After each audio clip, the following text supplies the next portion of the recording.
Maulid Nabi SAW adalah merayakan hari lahir Nabi SAW. Awal mulanya muncul tahun 230 Hijriah. Dan ini muncul dari kerajaan dinasti Fatimiyah Syiah. Syiah ya, yang itu dibentuk pada saat itu di Mesir. Dan mereka punya 6 macam maulid dan sampai hari ini di Iran masih ada tuh. Jadi yang berfaham Syiah memang mengikuti ini.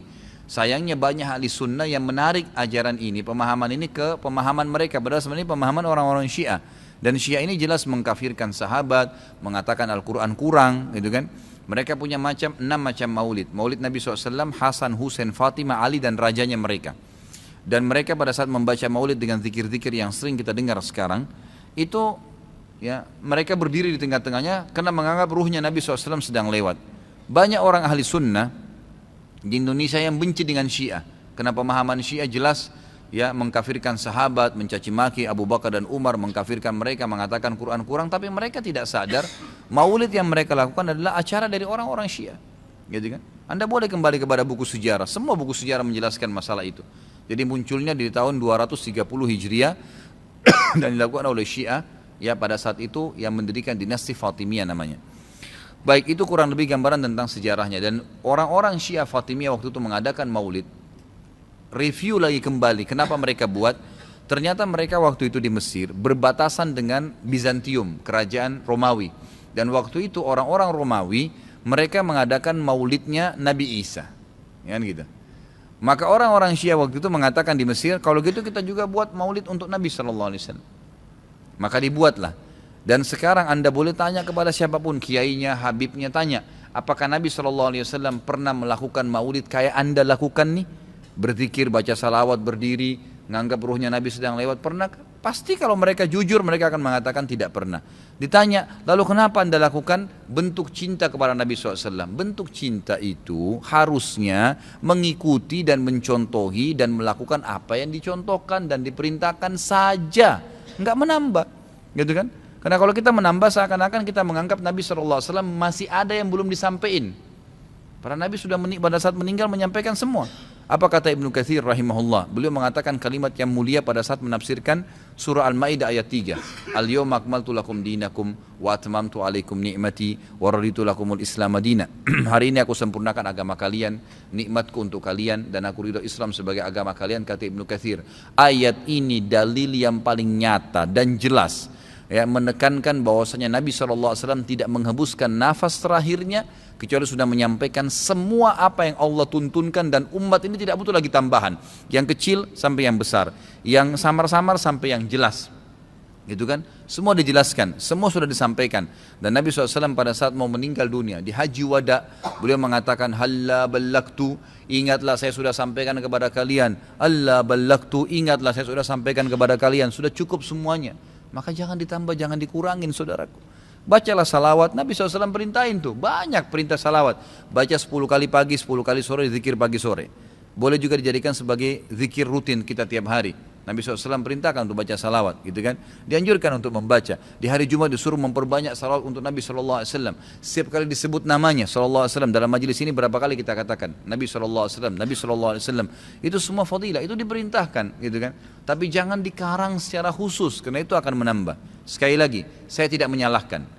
Kalau Anda ngotot mengerjakannya, mengatakan ini benar, silahkan, itu hak Anda. Saya menyampaikan apa yang saya ketahui, gitu kan. Saya tidak menyalahkan, tidak menghardik, saya mengingatkan apa yang saya ketahui. Kalau Anda anggap ini benar, terimalah, gitu kan. Karena orang yang bijaksana, orang yang berakal adalah orang kalau menerima, mendengar sebuah penyampaian dan itu benar, lebih benar dari apa yang dia ketahui sebelumnya, maka dia menerimanya. Ya, maka dia akan selamat dari sifat sombong, kan gitu. Kalau masalah hadis yang disebutkan tadi, Nabi SAW mengatakan barang siapa yang membuat hal yang baru. Jadi ini terjemahannya pun keliru sebenarnya, gitu kan. Jadi kisahnya begini, ini hadis Bukhari.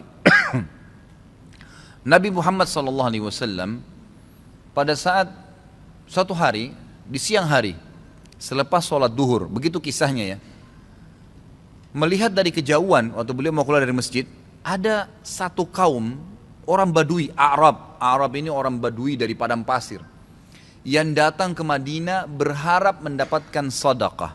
Karena miskinnya mereka, dalam riwayat ini dikatakan sampai mereka hanya menggunakan 1 lembar kain yang tidak dijahit.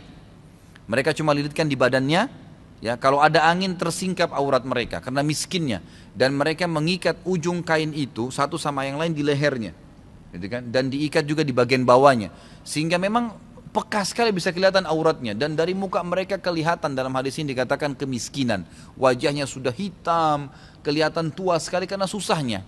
Lalu Nabi SAW naik di atas mimbar sambil berkata, ini pentingnya mempelajari sababul wurudnya hadis. Sebabnya hadis disebutkan, sama kalau ayat sababun nuzul ya. Perhatikan hadis tadi yang disebutkan, ini adalah sababul wurudnya. Ini saya ceritakan sekarang. Maka Nabi SAW naik di atas mimbar setelah tahmid dan salawat untuk diri beliau dan memuji Allah tadi, tahmid dan salawat, beliau mengatakan, wahai muslimin, sesungguhnya semua yang kalian kumpulkan di dunia tidak akan bermanfaat buat kalian. Semua akan habis. Sebaik-baik harta kalian adalah harta yang kalian infakkan selama kalian hidup. Maka berinfaklah sebelum datang masalah akhirat, datang kematian. Lalu dalam hadis ini panjang lebar Nabi SAW ceritakan masalah kematian, masalah hisab hari kiamat. Lalu motivasi, bersedekahlah sebelum terlambat waktunya. Ya, semua yang punya sesuatu di rumahnya bersedekah, berikan orang-orang yang susah itu, yang datang menuju ke masjid, berikan kepada mereka sebelum mereka injak masjid ini. Lalu kata Nabi SAW, bersedekahlah walaupun hanya dengan sepotong kurma. Jadi kalau seseorang antara kalian punya kurma di rumahnya 1 butir, bagi 2. 1 dia makan setengah, setengah dia makan, kasih setengah orang miskin ini. Saking pentingnya bersedekah. Waktu itu, ikhwan dan akhwat sekalian, sahabat termotivasi, ada yang menangis. Ada satu orang, sahabat berdiri, lalu dia mengeluarkan semua yang dia miliki di kantongnya. Ya Rasulullah, ini saya sedekahkan. Dengan melihat orang itu melakukan, sahabat di masjid rame-rame melakukannya. Pada keluarin semua hartanya. Apa kata Nabi SAW?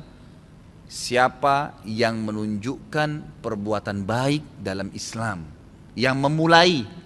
Kenapa? Karena tadi ini orang memulai kasih, maka dia akan mendapatkan pahala orang yang melakukannya tanpa dikurangi sedikit pun dari pahala orang yang melakukannya. Jadi kalau kita ajak orang ke masjid atau kita ajak orang bersedekah, lalu dia dapat pahala nih 10 pahala misalnya karena sholat atau karena sedekah, kita kena mengajaknya, diberikan juga pahala 10 tanpa dikurangi dari pahala dia, kan begitu. Ini sebabnya hadis. Sayangnya hadis ini disalahfahamin, dijadikan bolehnya mengatakan ada bidah hasanah. Semoga Allah berikan hidayah, padahal mereka tidak paham sebab urutnya. Ada sebabnya hadis itu disebutkan, jadi bukan kosong begitu saja, gitu kan. Jadi mudah-mudahan ini bisa difahamin apa yang telah Nabi SAW sampaikan. Ada yang mengatakan bahwa merayakan Maulid dan Isra Mi'raj seperti perayaan Natal dan Paskah bagi orang Kristiani, dengan dalil man tashabbaha biqaumin fahuwa minhum. Siapa yang ikut-ikut tradisi suatu kaum, maka dia bagian dari kaum itu. Apakah benar Pak Ustadz? Apakah benar itu orang yang buat Maulid ini? Ini kita buat Maulid ini sama dengan Natalnya orang Kristen. Ini orang jahil bin goblok. Kalau marah saya bilang jahil bin goblok, berarti nggak bisa baca kitab. Baca kitabnya Al-Hawi Al-Kabir, Al-Hawi lil Fatawi, Al-Hawi lil Fatawi, ditulis oleh Imam Al-Hafiz Jalaluddin Abdurrahman As-Suyuti, bahwa maulid itu masru', disyariatkan dengan dalil-dalilnya. Kalau boleh mensyukuri selamatnya Musa dari kejaran Fir'aun, maka boleh mensyukuri lahirnya Nabi Muhammad sallallahu alaihi. Apakah ibu-ibu bersyukur selamatnya Musa dari kejaran Fir'aun? Kapan, Bu? 10 Muharram. 10 Muharram kemarin ibu puasa kan? Iya Ustaz. 10 Muharram kemarin ibu puasa. Pas ditanya kenapa ibu puasa 10 Muharram Asyura, karena mensyukuri nikmat lahirnya, selamatnya Musa dari kejaran Fir'aun. Fir'aun tenggelam di Laut Merah, maka kita pun bersyukur atas selamatnya kelahiran Nabi Muhammad sallallahu alaihi. Wa dzakirhum bi ayyamillah. Ingatkan mereka dengan nikmat-nikmat Allah. Ingatkan tentang nikmat jagung di Donggala. Ingatkan tentang nikmat jagung di Gorontalo. Ingatkan tentang nikmat sehat di Sulawesi. ingatkan tentang nikmat merdeka di Republik Indonesia, tapi ada nikmat terbesar. Apa itu? Nikmat datangnya Sayyidina wa Maulana Muhammad sallallahu alaihi wasallam. Ini orang tidak belajar.